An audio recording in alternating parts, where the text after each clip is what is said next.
What's up, guys? Today we're going to be talking about how to design your own program. But before we get there, let's talk about some updates. Now, if you can't tell already, for those of you looking in on YouTube or those of us joining on the TikTok stream, I got a new mic and I'm not in the car.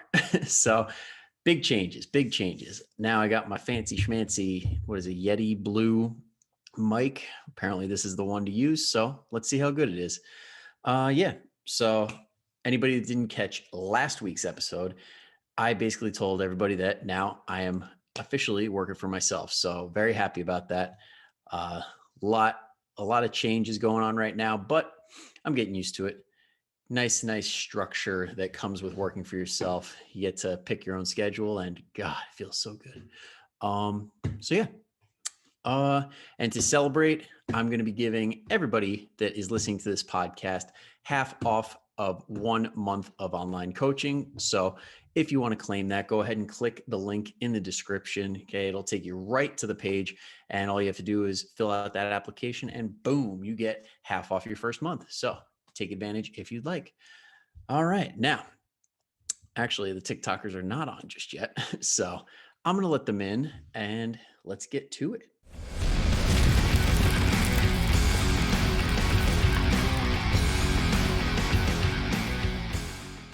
All right, now that TikTok is live, let's get into the meat and potatoes of what we're going to be talking about today. So we're going to be talking about how to design a workout for yourself. Now, this is going to be geared towards general population and mostly towards people that are in the 30, 40 plus age range, because that's kind of like my bread and butter. That's who I'm used to training. So if you're in that age bracket, the 30, 40, 50-year-olds, this is all for you. Now, I usually stick to splits that are around the 3 or 4 days a week mark. And for that reason, because it helps a lot when it comes to recovery. So that's what I edge towards. So that's what this whole thing is going to be kind of talking about. Now, let's talk about the days that get you the most bang for your buck. And that is the main workouts, the strength training focused workouts. Now, for those, we want to focus on doing the exercises that are going to get you the most bang for your buck. And we want to make sure that we do them in the right way, because a lot of times what happens, I saw it today. I went to the gym and I saw a lot of people just doing every exercise they could possibly think of. No rhyme or reason, just, oh, this hits this body part. Okay, I'll do this. And while that's not a bad thing, it's a good starting point. It's definitely better than doing nothing, but there is a better way to go about it. Now, let's start from the very beginning, which is your warm-up. Now, a lot of people skip this part. And this is a 28-year-old person telling you warm up. Okay. When you're younger, you can get away with not doing it. As you get older, it is very, very important, because as you get older, we stop moving as much. We're sitting down a lot more. For those of us in the workforce that are at a desk or driving around, it adds up and you get very tight, and it usually does not go well when you go to work out. More times than not, it can make you hurt in the wrong areas. That is where the warm-up comes in. And not only that, if you're very tight, it does affect performance depending on what you're going to do in the gym that day, especially lower body stuff. Very tight hips, very tight shoulders don't make for good lower body days. So with that warm up, you want to focus on 4 things. Okay. This is straight from Charlie Weingroff. Okay. He is one of the world's best known strength coaches, was a strength coach for Team Canada. Okay. And luckily, while I was working at Gabriel Fitness and Performance in New Jersey, he's very good friends with the owner, which is Vince Gabriel, for those of you that don't know.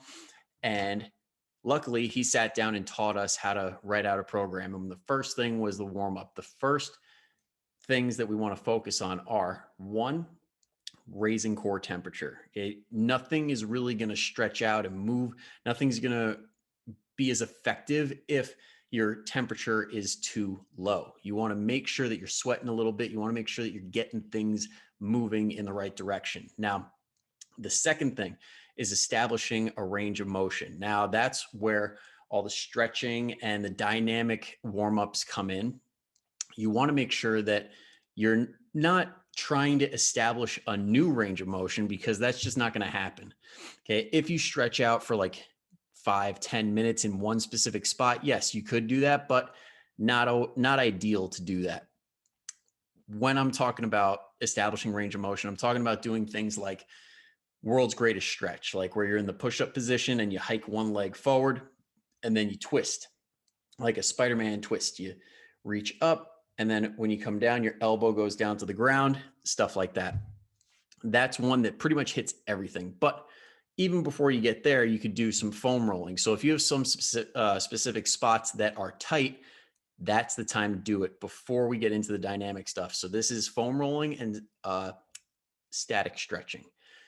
Let me back up a little bit. Okay, now we're going to get into some John Russin stuff, which is the biphasic stretching, which basically is you foam roll something and then you stretch it and you get a little more bang for your buck doing it in that order. So for me, I always do the T-spine first, hands behind the head, rolling back and forth, basically the top half of your torso. So from your shoulders down to the middle of your back, not down to the lower back.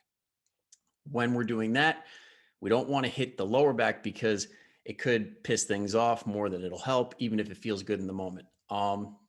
Yeah, so when you do that, you're going to feel nice snap, crackle, pop.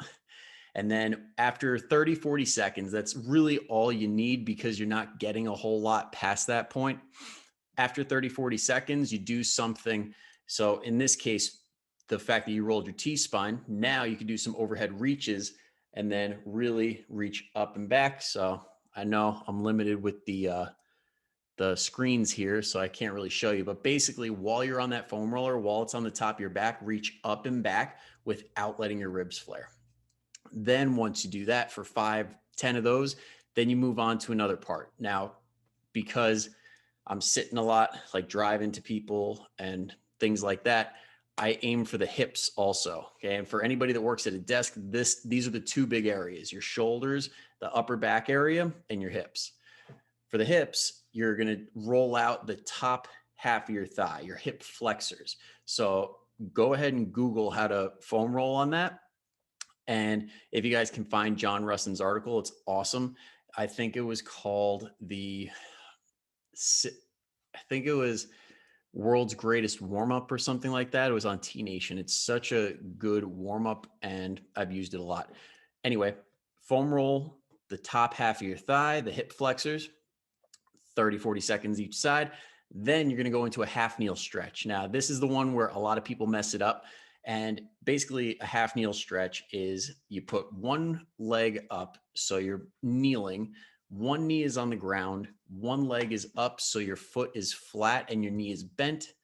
Basically, it's what we call a half kneel. And when people do this, they push their hips forward and they think that that increases the stretch, when in reality, you're not really doing anything to change the tilt of your hips, which is what we want. We want to curl the hips underneath and feel that stretch toward the middle of your thigh, not like up in the groin.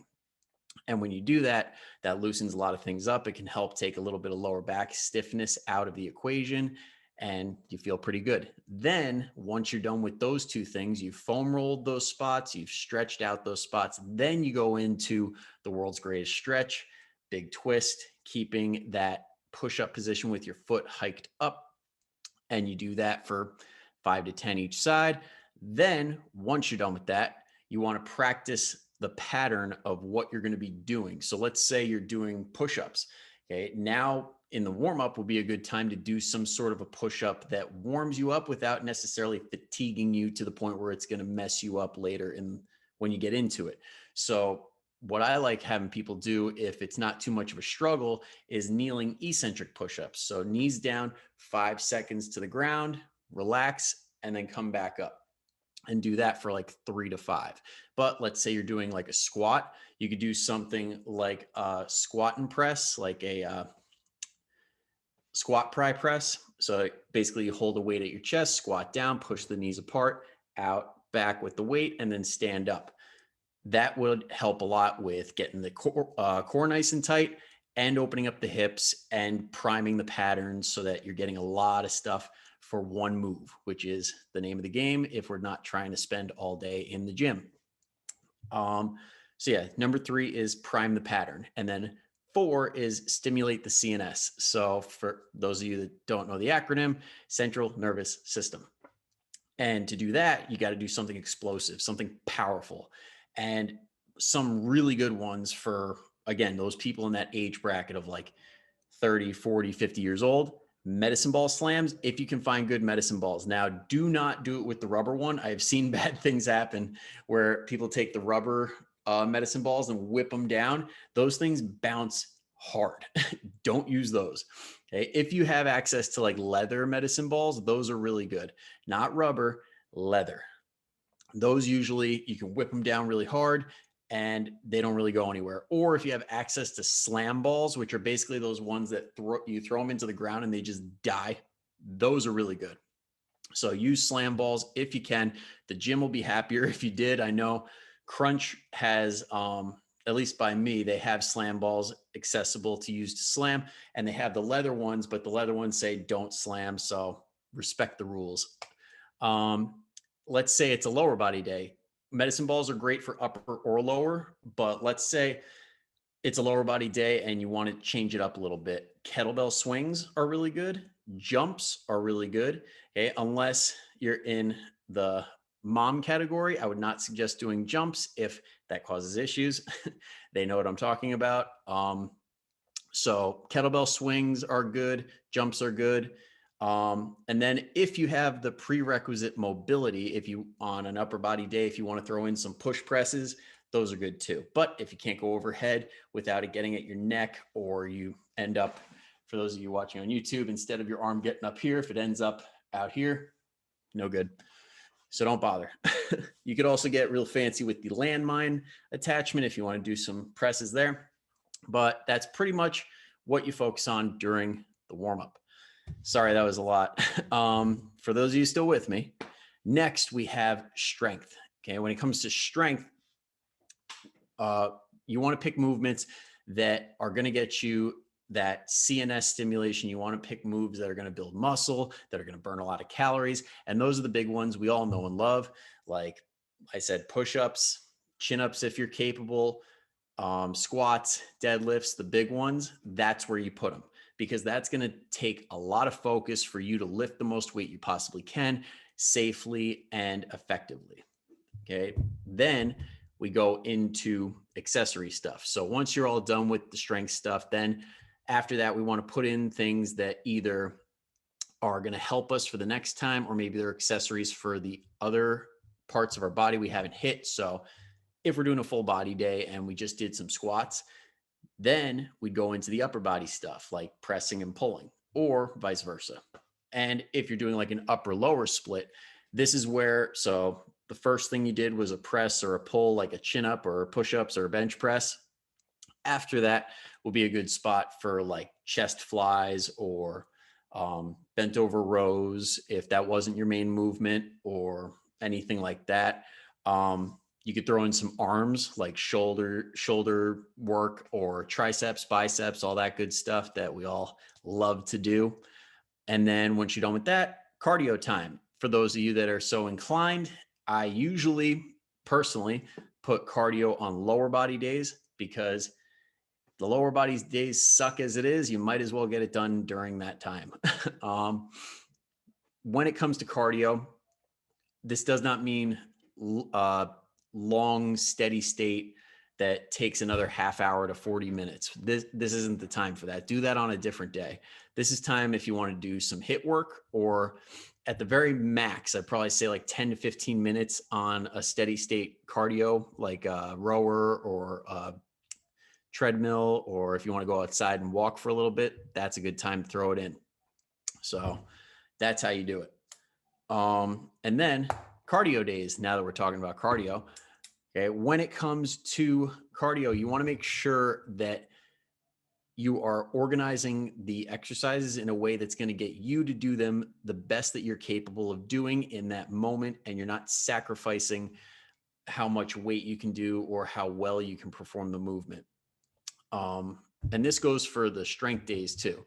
Okay, so when I was making the programs for Gabriel Fitness, there was a list of things that I had as a filter. So every time Like you can make the world's greatest program, but when you look at it and you have these set things that you don't want to happen, you'll be surprised because I knew these going in each week and I'd still miss them.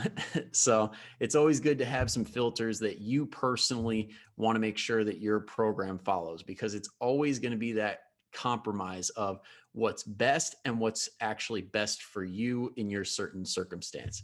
So to give you a better idea, the first of the filters was grip and core fatigue. Now, for those of you that do heavy RDLs or heavy rows, doing those paired with chin ups or paired with something else that requires a lot of grip will make grip the limiting factor. And if you want the best results possible, you don't want that to get in the way. Same with core. Let's say you're doing squats or deadlifts, and then you're pairing it with some Russian twists, and you're pairing that with planks. And then the next thing you're doing is core focused, and everything is like paired with some sort of abs.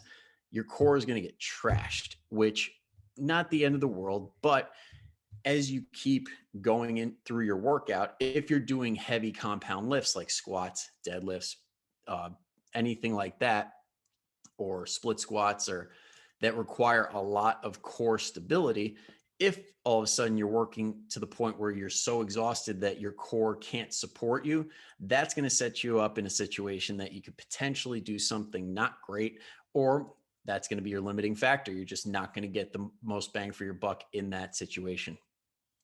The next thing is repetitive positioning. Now, I'm talking about like being stuck in a hinge position mostly, or like being in a push-up position a lot. So when I'm talking about the hinge concept, I'm talking like you don't want to do things like bent over rows with deadlifts or with swings, because you have that position of being bent over for so long, and that gets at your lower back, that gets at your core.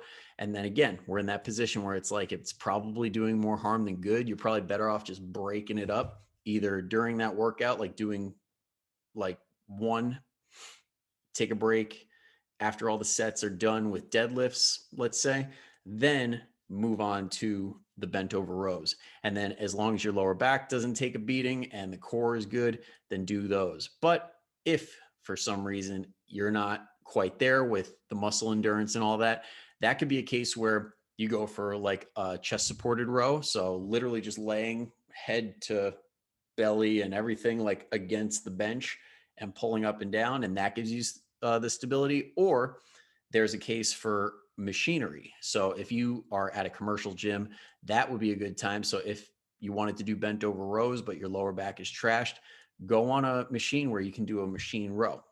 That can help. The other thing is pressing versus pulling ratio. Now, I know this has gotten a lot of people on one side or the other. And as far as the trainer space goes, like some people don't think it's such a big deal, others do.